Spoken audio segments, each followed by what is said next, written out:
Cardinals Corner from Arizona Sports. Cardinals Corner from Arizona Sports with Tyler Drake and Lauren Koval. Hey guys, welcome back to this week's episode of Cardinals Corner. We may not be your favorite gym teacher and your favorite English teacher, but we are Lauren Koval and Tyler Drake. And by that, I mean Taylor Swift and Travis Kelce surely took the day away from us. Yes, it is 53-man roster cutdown days, but a congratulations to the two of them on their engagement. Yeah, Tyler, what do you have to say? I guess so. I guess congrats. But hey, this is Cardinals Corner. We're talking about cutdown day. Cardinals, let's go. Come on. All right, let's jump into the real news of the day, which is that the Cardinals 53-man roster has been narrowed down, and there have been some major surprises and some things I don't think people saw coming. Tyler, you want to start with the running backs room? Yeah, let's start there because I think that might take the cake for biggest surprise on the roster side of things of additions and who's not on the roster, because Bam Knight, Mr. Explosive himself, makes the roster over DJ Dallas and Michael Carter. So 4 running backs in that room: James Conner, Trey Benson, Amari DeMercado, and Bam Knight. So, I mean, I don't think anybody really had him making the roster. From all the projections I've seen, from my projection, I mean, it was DJ Dallas or Michael Carter, in my opinion, for that last spot. And instead it's Bam. And I think that shows you kind of if you show enough in the preseason, you're going to get rewarded. And who knows what the roster looks like tomorrow, next week. But for now, he's on the 53-man roster. And shout out to him. I mean, he really did his thing, and that explosives pay off. Gannon loves to see explosives, and if you can produce that, you're going to have a roster spot. So really cool to see that. But yeah, easily one of the biggest surprises. But, you know, it's funny going through my head in that last game, seeing DJ Dallas get reps really late in the game. I said, I wonder if his spot's in jeopardy. And then I was like, no, he's still a decent enough special teamer, return man. He's got a spot. But then you think back, oh, he had a couple fumbles right away in the preseason. Maybe that stuck out more than anything else he did on the field, and that just made him expendable. I mean, we also saw Amari DeMercado get some returns in there. Xavier Weaver's another option, so maybe they were just ready to move on and get somebody else in there with Greg Dortch, because we know Greg Dortch is going to make the team. He's going to be an important part, but the guy next to him in the return game, who's that going to be? I think it's Amari DeMercado or maybe Weaver, or who knows? DJ Dallas could be back on the practice squad and make his way back, but I think right now it's one of the other two guys. And DJ Dallas, I think the whole reason we thought he'd make the 53-man originally is because of that special teams talent and what we saw him able to do last season and then at the beginning of this preseason. Yes, those fumbles stood out. I think this is one of those moments where whatever JG has going on in his head in terms of like what he's looking from these players during preseason to see, that obviously Bam Knight just delivered that to some degree that nobody expected, truly. I mean, when the news came down, I was also expecting Michael Carter to make this roster in some form or another, given how highly he'd been talked about just leading up to this cutdown day from JG, from others around the organization. And so to see him not make the roster in that way was also a huge surprise. Yeah, and I think with him, it just comes down to, I think if he was more of a special teams player, I think he might have made the roster. But being that he's just mainly an offensive guy, they got to get guys that have versatility on the back end that can play special teams. And I mean, I think he's a really big standout or practice squad candidate for this team. But also other teams might be looking and say, hey, maybe we should go look at Michael Carter finally, because it baffles me that he's not on at least somebody's 53-man or even on this one. It's just he's got enough talent, I think, in a different kind of aspect to his running game that could help this team. But it's people showing up more in front of him is from what it looks like.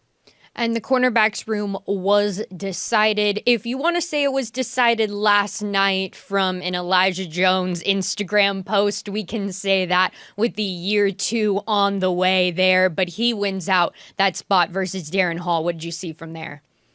Well, shout out to our guy, Elijah Jones. Glad he stuck with it. I mean, it was a battle. I mean, there was one point where I thought Darren Hall kind of had the lead there after he had that interception in that first preseason game, but Elijah Jones stuck with it. That last game, he really showed out and had 3 pass deflections and Probably could add another one on a contested third down. So really, really impressed with him. Glad he can make the roster. Shout out to him. I actually saw him leaving the game when I was going to do my stand-up from the field and just made sure to dap him up, be like, dude, good job. And he's like, oh, yeah, man, thanks. Like, you could tell he had a little bit of relief there. So really big shout out to him. Also saw our guy Cody Simon, too. He's doing well. So glad to see some Cardinals Corner crew out on the field. But yeah, really happy to see Elijah Jones make, and I think he deserves it too. 3rd round pick. I think the draft status alone gives him a lift up, a leg up, and then his play stood out there at the end and beat out Darren Hall. We got to talk about wide receiver though, because I thought for sure Simi Fehoko had a spot on this 53 man, and instead, no, he does not. And he had to break the news himself on TikTok. So shout out to him for breaking the news and give us something to do early this morning. But yeah, that one definitely is as much as the DJ Dallas and Michael Carter stuff. This one easily, through getting 2 initial cuts, probably is still the bigger surprise, because 2 touchdowns in the preseason, came back from that quad injury and really showed out, and I think really deserved a spot. I mean, Marvin Harris, when Marvin Harrison can take some things from your game and you can help lift guys around you in the locker room, I think that stands out a lot. So hoping he lands somewhere, maybe he lands back on the practice squad, but I'm going to assume maybe somebody else takes a flyer and sees and wants to see what's up with him. And his tone in that TikTok video, I don't want to say was surprised, but very nearly that, in the fact that it seemed like he thought he had done enough to land on this Cardinals 53-man roster. And this is another room, the wide receivers room, similar to the cornerbacks room, where the Cardinals have decided to go with younger in that room. They decided to go with more moldable, more shapeable players into something that they want to see. I mean, with Elijah Jones, you've seen nothing from him. You don't know what to expect during these regular season games. Similar to someone like Darius Robinson. We don't really know what to expect from him this season, but they're Cardinals draft picks that we're excited to see get out on the field. And it sort of feels like even though they're not rookies, they're rookies in a way. And because of that, I think this whole team is just leaning with younger, and younger. How do we stay that way? How do we start to mold this team more and more what we want to see and what we want from them? And that is year 2 player jumps. I mean, you just brought him up, Marvin Harrison Jr. He's the kind of guy that you look at and go, you need a substantial year 2 jump, because there's nobody else on this roster who's coming in as a veteran presence to help coach this room. It's yours. Go with it. Except for Zay Jones. I'd put Zay Jones in there, but I understand where you're going with that, because like a superstar dude, Marvin's the guy. Like, he's got to take those reins, and he's got to have that jump. Isaiah Adams has to take that jump. I think when you're looking at it, I mean, Trey Benson has to take that jump. There's multiple guys. Darius has to take that jump. So it's definitely younger and versatile dudes that can do a little bit of everything. They're worth their weight in gold to have versatility right now. Truly. And a battle that we've talked about a lot on this podcast leading up to this 53-man roster was it going to be Simmons? Was it going to be Mustipher? We finally got the decision today. And I meant to check before we sat down for the podcast, but did you get this prediction right? Yes, I did get it right. Yeah, honestly, looking at the projects, or my last prediction, obviously, I missed out on. I had DJ Dallas making it, so there's one.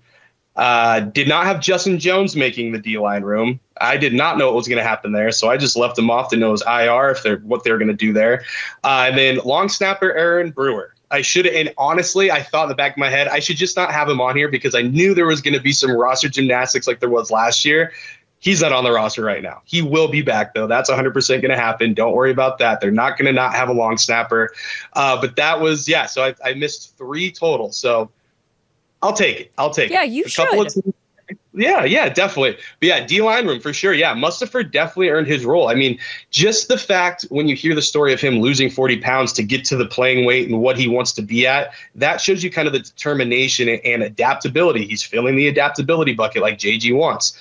He's bringing a lot of physicality, a lot of energy. So that's really, really a solid he's a solid back-end guy. And we still have to see how the roster shakes out moving forward. Maybe he's not on here for the full season.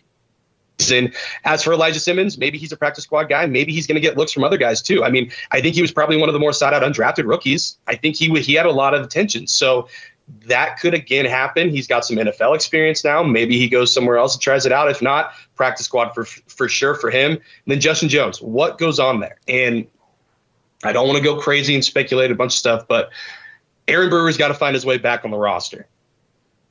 I think if Justin Jones isn't as healthy as maybe people think, or, I mean, we really don't know how healthy he is with that knee injury, you move him to IR like they did Elijah Jones last year.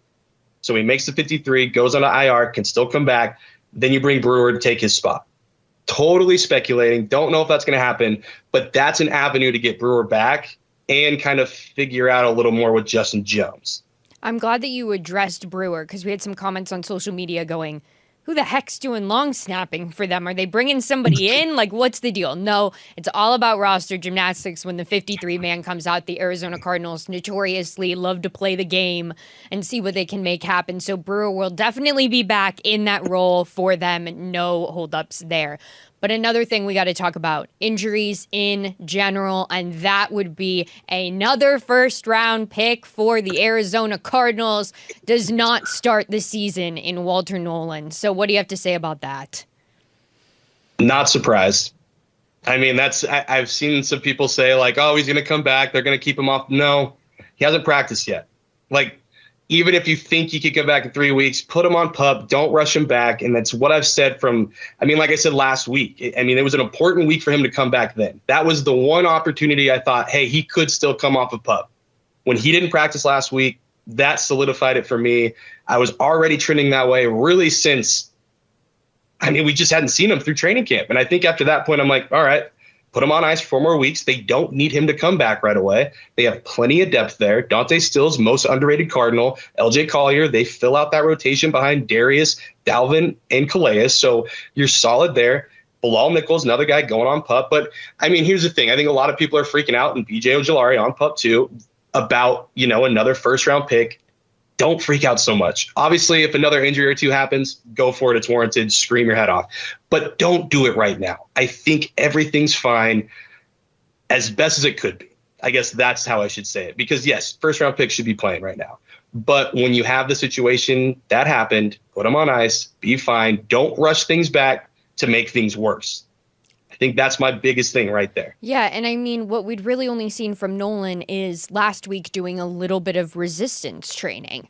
And resistance training off to the side isn't going to get you out ready NFL caliber week 1, week 2, week 3, or week 4, which is why we won't see him for the first 4 weeks of the season. This is also not a guaranteed, now we're going to see him week 5. No, and I'm glad you said that. I don't think we'll see him week 5 because he's got to train. He's got to get back up to that NFL level. He's also a rookie. We've heard the rookies for the Arizona Cardinals this season alone talk about the transition from college to the NFL being even tougher now just because of the caliber of player in the NFL is higher than we've seen in the past few years. And because of that, now it's taking more training, more strength, more athletic ability to make a roster, to stay on a roster, to see this.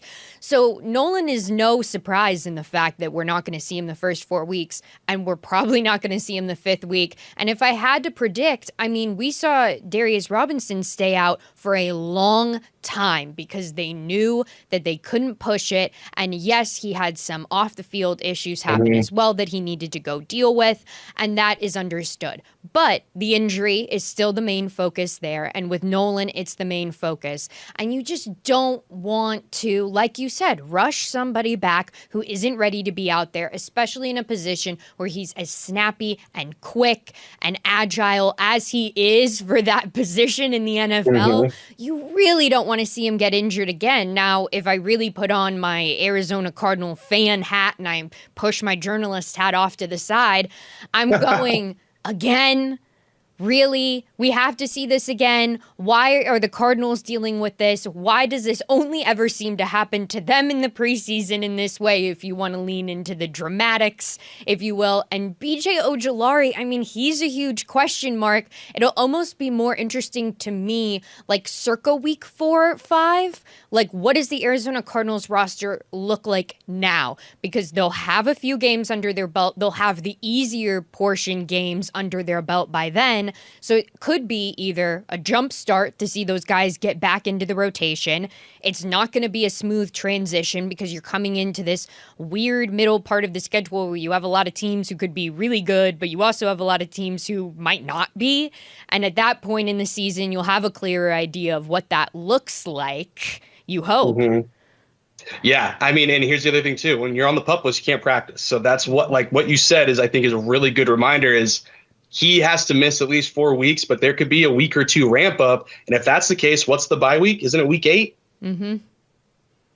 It very well could be come back after the bye. Like, that's not out of the realm of possibility. Maybe that doesn't happen. Maybe he comes back sooner, but that's definitely a possibility there for sure. And again, like you said too, like, what does this roster look like? Can BJ get back? Can Bilal get back? Can they contribute? Because it's a lot of people are waiting to see what's going to happen here.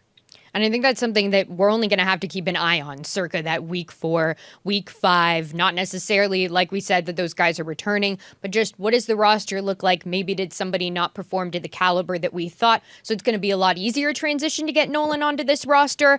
Maybe not. Do we see BJ Ojulari at all this year? I mean, there's questions there. Yeah, it is. I mean, there really is. There really is questions there is when exactly or if we see him this year. So you got to hope he comes back. I hate the injury for him. He went from projected starter to, I mean, pretty much an afterthought now. I mean, it sucks to say, but that's really where he's at. I think we got to wrap this up, though, with offensive line injuries again, because, hey, again, got some right there, too. I kind of was like, all right, Hayden Connor, Christian Jones, I hadn't seen you really. So, yep, they're going to go on short-term IR. And then who was it? J.J. Russell on long-term IR, but we're talking offensive lineman. The big one, though, Will Hernandez off PUP. That was another one I got. So, hey, shout out to me. I'll give myself some credit there. So Miho is back and can contribute week 1. So that is something to watch for sure. Maybe he's ramping up still too, but at least we know that he can probably be back within the 3 weeks before that 4-week threshold, because you obviously would have kept him on if not. So really interested to see where he's going to be at as we progress. But yeah, that's got to be my big takeaway out of O-line for sure. Yeah, the bright spot being there that Will Hernandez is back with this team and we'll be able to see what he can deliver. Isaiah Adams, yes, the starter in that role, but it doesn't matter because we can shift the O-line around however we want because we got a bunch of guys who play a bunch of different roles on that line. And finally, I think we got to wrap this all up with, we now know who the Arizona Cardinals are facing week 1 of the season. 2 Arizona products going up against each other for this starting job, and it was finally announced today that Spencer Rattler will be the starting quarterback for the New Orleans Saints when the Cardinals see him week 1. Oh, yeah. And agent Eric Burkhart said he liked the plan. He's Taylor Shuck's agent. So that was an interesting tweet to see right after that got announced. So, going to be interesting. I kind of feel bad for Spencer. It might be a rough day for him if this defense lives up to what it should do. Like, really, I mean, it could get ugly, Nola. I'll just say that. I kind of expected, given how ugly the Saints season was last year. And I have seen Spencer Rattler play for nearly a decade now. He went to my rival high school here in Arizona. So I have seen him out on the football field for many years. So I know what the top of the list can look like for him. And we've all seen what the bottom can look like. So we'll see that week 1 opponent there for the Arizona Cardinals. Anything else you have to say, Tyler, to wrap up this episode? Nope. I think yes. Look out for practice squad additions. They'll be coming in soon enough. So just keep your eye on that. Obviously, Michael Carter, some of those names to watch for sure. But yeah, it's always going to be in flux. The roster is the initial 53-man, not the final. So be ready for some more roster gymnastics coming your way, especially when it comes to a guy like Eric Brewer. To that point, I believe that the Arizona Cardinals are 16th on that list for picking up. Okay, perfect. So that means if the Arizona Cardinals want somebody, they've got to clear 15 other teams before they get to the Cardinals. So right there in that middle of the pack, tricky kind of place, but that could also be where you see the Cardinals maybe go in and pick up that more veteran cornerback, that more veteran wide receiver, adding a little bit of depth there if they felt like they needed it. Yep, exactly. All right, Tyler. Well, with that, Another Cardinals Corner podcast in the books. So thanks, guys, for listening. And if you want to follow along to all the practice squad additions the Arizona Cardinals could be making, what does that team look like by the time we're sitting back here a week or so from now? You can read all of that at arizonasports.com. You can follow Tyler at tdrake for sports. You can follow me at Koval_Lauren. And you can follow the podcast at AZ Cards Corner. And for this episode, I think you got everything that you need. We got a week 1 starter. We got a 53-man roster. We've got a lot of surprises. So make sure to tune in next week to see if that 53-man looks any different and who did survive and make it to the practice squad for the Cardinals. So thanks for listening, guys, and we'll see you next week.